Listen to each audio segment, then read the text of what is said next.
Protein की तो बात करी आपने, बोला कि डेफिनेटली जो एक बैलेंस प्रोटीन कैसा हो सकता है, बट इस डर को एक जो प्रोटीन की जो रिक्वायरमेंट है उसको मार्केट की नीड को समझते हुए बहुत सारी कंपनीज जो हैं वो प्रोटीन पाउडर्स लेकर मार्केट में आ गई हैं और वो लोग डब्बे पर डब्बे खरीदे जा रहे हैं और जिम्स भी उनको रेकमेंड कर रहे हैं और काफ़ी सारे डॉक्टर्स भी उनको रेकमेंड करते हैं कि आर्टिफिशियल प्रोटीन की रिक्वायरमेंट।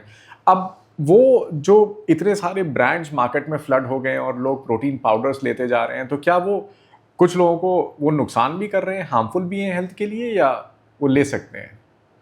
ना लुक, मैंने पहले भी बोला हुआ था कि हमारी बॉडी नीड अलग अलग है ना। अब आप प्रोटीन पे प्रोटीन लिए जा रहे हो तो प्रोटीन एक्सेस हो जाएगा। और प्रोटीन। जी। प्रोटीन भी एक्सेस भी होता है ना, ओह। प्रोटीन एक्सेस भी तो हो जाएगा आप तो कभी। बॉडी एक्सेस प्रोटीन को निकालती नहीं है, मतलब नुकसान करता है बॉडी ऑफ में? Course, oh. ऑफ कोर्स नुकसान करेगा। अभी मैंने बोला ना वो किस चीज़ में चेंज हो रहा है, यूरिया में, NH2CO NH2 अच्छा। यूरिया में चेंज हो रहा है ना। जी। सो वो ज़्यादा बढ़ रहा है ना फिर हमारी बॉडी में। हम्म। भाई उसको वो भी तो होना है, टूटना भी तो है। तो जो भी चीज़ बनी है ना, तो वो एज इट इज़ हमारी बॉडी में नहीं यूज़ हो रही है। जैसे हमने प्रोटीन खाया, ठीक है, तो वो कॉम्प्लेक्स भी हो सकता है, सिंपल प्रोटीन भी हो सकता है, कॉन्जुगेटेड भी हो सकता है, any protein that can be. वो प्रोटीन हमने खाया तो वो सबसे पहले ब्रेक डाउन होगा, फिर उससे एनर्जी निकलेगी। फिर अब वो जो भी अमीनो एसिड्स हैं, अगर वो यूज़ हो जा रहे हैं देन इट्स ओके। अगर वो यूज़ नहीं हो रहे हैं तो फिर वो दोबारा प्रोटीन में चेंज होंगे अच्छा। और फिर वो हमारी बॉडी के अंदर यूज़ होंगे। हमारे nails, everything is made up of protein in our body, like hair, nails, skin, your muscles, body build करने के लिए प्रोटीन की सबसे ज़्यादा requirement everything, antibody, hormone, enzyme, अच्छा। Gastric juices, everything is made up of protein. तो वो बहुत ज़्यादा यूज़ हो जाता है हमारी बॉडी में, लेकिन एक्सेसिव भी तो हो जाएगा। हैव यू एवर रेड कि उस बॉटल में लिखा क्या हुआ है जो वो बेच रहे हैं प्रोटीन के नाम पर? वे है वो जो हम फेंक देते हैं पनीर निकालने के बाद। कुछ प्रोटीन्स ऐसी होती हैं जो कॉम्प्लेक्स होती हैं, लाइक केसीन, ठीक है। और उसी दूध में दूसरी प्रोटीन है लैक्टोल एल्ब्यूमिन एंड लैक्टोल ग्लोबुलिन, जो कि बहुत सिंपल सी हैं। वो हमारी बॉडी के लिए बहुत ज़रूरी होती हैं, राइट। तो उसको तो हम फेंक देते हैं उठा के। अगर आपको प्रोटीन की इतनी ही नीड है तो उस वे को मत फेंकिए, आटे में गूंद करके उसकी रोटी बना लीजिए, अच्छा। राइट। अब प्रोटीन की बात हो रही है, आप सोयाबीन, सोयाबीन जानते हैं? जी। और उसके तो बहुत सारे अब वो भी आती हैं, बड़ियाँ आती हैं, और हाँ। ये चंक्स आते हैं, बहुत बिल्कुल। कुछ आता है ना। कभी आपने उसको खाया है? हाँ। बिल्कुल ब्लेंड होता है, मतलब उसमें टेस्टलेस। अपना कुछ भी टेस्ट कुछ भी नहीं नहीं होता है। है, राइट। और वो एक ऐसा दाल है जो कि कंप्लीट है। और उसमें लेंटिल, मतलब जो काली मसूर होती है, उसमें 40 ग्राम प्रोटीन है, बेस्ट सबसे ज़्यादा। और फिर सोयाबीन में है। तो सोयाबीन को आप यूज़ करिए, उसको पीस लीजिए, आटे में मिक्स करके बना लीजिए, उसकी सब्ज़ी बना लीजिए, उसके पकौड़े बना लीजिए। सिंपल जो आटा गूंदते हैं उसमें भी अगर आप गूंद लेंगे, उसकी रोटी बना लेंगे, तो आपके टेस्ट में कोई भी चेंजेस नहीं आएगा। अब तो सोया मिल्क भी है, सब कुछ है। जी जी। सब कुछ है ना। So you can use that okay. Rather than going to something other. तो ये आर्टिफिशियल प्रोटीन सोर्सेज को अवॉइड करें। हम, मेरे हिसाब से प्रोटीन की अगर आपको कमी हो रही है तो आप अपने खाने में अनाज और दाल का मिक्स स्टार्ट करिए। उसके डिफरेंट कोई भी फूड आइटम बना करके आप उसको यूज़ करिए। सोयाबीन को ऐड करिए। दूध अगर आप अफोर्ड कर सकते हैं तो दूध ज़रूर लीजिए, नहीं दूध अफोर्ड कर सकते हैं तो छाछ लीजिए, छाछ नहीं अफोर्ड कर सकते हैं तो दही लीजिए। मतलब दूध को किसी भी फॉर्म में ओके। यू कैन टेक, और उसमें आपको फुल प्रोटीन मिलेगा, दैट इज़ फुल। अच्छा। उसमें वो अच्छी है। जितने भी अभी बोला ना मैंने शब्द, प्राणी जगत से जो भी कुछ आ नहीं रहा मैम, है। ये आपने बहुत अच्छा बताया कि जो वे प्रोटीन बेच रहे हैं वो डब्बों में पैक करके, तो इट्स बेटर कि पनीर निकालने के बाद जो एक पानी भी बच रहा है, आप उसको रेसिड्यू यूज़ कर बचे, लिए। बिल्कुल उसको उसको किसी पे आटे आपने में। दाल बनाई है, दाल में सिंपल पानी डालने की बजाय वो वाला पानी डाल दीजिए। बिल्कुल। तो एक छोटे सा अगर चेंज घर की एग्जैक्टली। प्रैक्टिसेस में किया और जाए तो। उसमें लैक्टोल एल्ब्यूमिन, लैक्टोल ग्लोबुलिन होता है जो आप फेंक देते हैं नाली में, ओ। और वो चीज़ ही ब्रेस्ट मिल्क में होती है। अच्छा।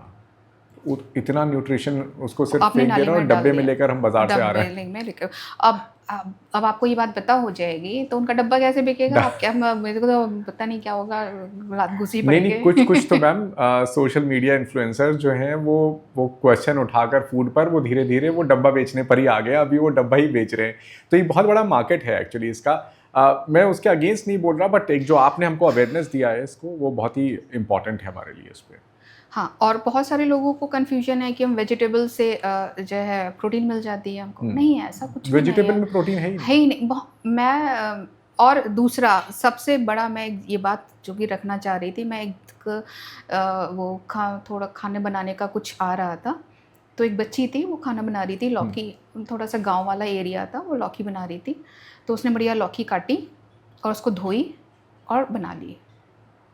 क्या ये मेथड सही है? आप बताएं। आपको पता है ये मेथड सही है कि नहीं? धोने के बाद काटी और बना ली? काटने के बाद धोई।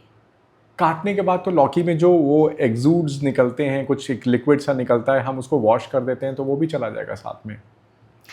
अब मैं यहाँ पे बताती हूँ आपको। एक्चुअली ये जो मिथ है ना, बहुत गड़बड़ है। हमें सब्जी को सबसे पहले क्लीन अप कर लेना है काटने से पहले उसकी जो भी मिट्टी, धूल, ये वो एक्स्ट्रा जो भी कुछ है ना, वो पहले आप क्लीन अप कर लीजिए। उसे पानी से 3-4 बार धो लीजिए। वो लौकी है, जो भी ये कुछ है, उसको अच्छे से आप वॉश कर लीजिए और खूब अच्छे से रगड़ के वॉश करिए। वजह जो हम पेस्टिसाइड्स वगैरह यूज करते हैं पेड़ों पर। अब तो हर जगह पे पेस्टिसाइड है ना, बिना पेस्टिसाइड के तो कोई क्रॉप ही नहीं उग रही है। तो रगड़ के धोने से निकल जाता है? नहीं, रगड़ के धोने से कुछ नहीं निकलता है, बट हमारे दिल को तो तसल्ली हो रही है ना कि हमने खूब रगड़ के धो लिया है, उसको अच्छे से धो लिया है, ठीक है।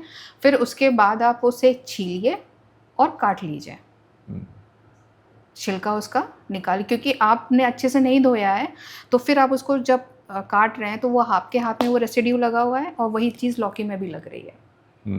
और अगर आपने उसको छोटे छोटे टुकड़ों में काट लिया और फिर उसको आपने धुलाया है, अच्छा, तो सारे न्यूट्रिएंट तो आपने नाली में बहा दिए, बचा गया उसमें। मैंने बहुतों को देखा है, पालक काट लेंगे, देन दे आर गोइंग बाल्टियों में पानी भर भर के, वो जब तक वो ग्रीन वाला हिस्सा एकदम निकल के वाइट ना हो जाए, वो धुलता ही रहता है, पूरा पिगमेंट बह जाता है उसका।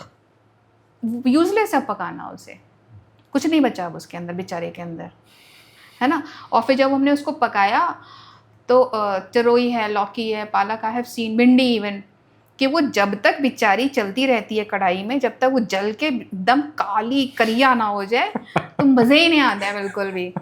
सारा न्यूट्रिशन तो जला दिया उसका। Am I true or not? नहीं, बिल्कुल सुना है मैंने ऐसा। और हमारे इंडियंस में तो ये लबालब तेल और एकदम सब्जी का बेचारी का एकदम सिकुड़ के एकदम रोती रहती है ना। और व्हाट वी डू कि मज़े के नाम पे ना उसको खूब भून दिया जाता है, वो इतनी सारी जो तरोई होती है वो इतनी सी रह जाती है बेचारी, बिल्कुल चटनी की तरह।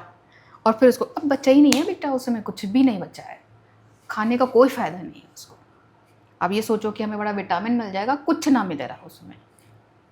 और तेल इतना ढेर सारा उसमें डाल दिया था ना कि सब्जी तो निकाल लिया, तेल तो रह गया नीचे, तो जितने भी फैट सोल्युबल विटामिन थे वो तो उसी में रह गए, वो तो बमांज दिया आपने। ओह हाँ, बिल्कुल ठीक है। जो मतलब वाटर सोल्युबल थे वो तो हवा में उड़ गए भाप के साथ पकाने में। तो कुछ बचा नहीं, अब जो खा रहे हैं वो रफेज खा रहे हैं आप सिर्फ।